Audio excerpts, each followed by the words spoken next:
Well, welcome back to another Dynodaze video.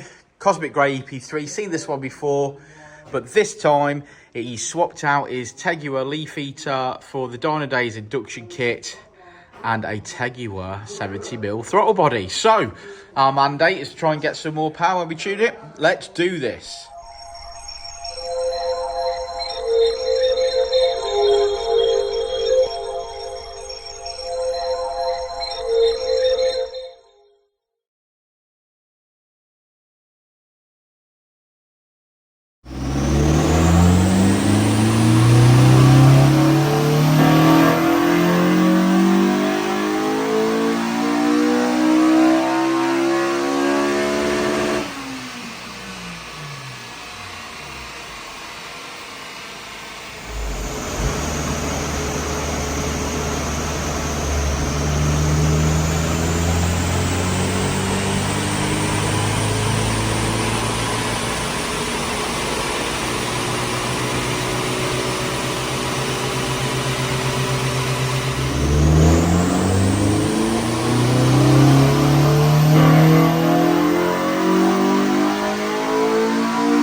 Yeah, EP3 Cosmic Grey, just a bit of a map revision after it's had a Dynodaze induction kit and a throttle body. Well, it had a standard throttle body on his Skunk2 Ultra Series last time we seen it, didn't we? Yeah. He wasn't happy with the power, so we said, well, maybe put that on and try a Dynodaze induction kit.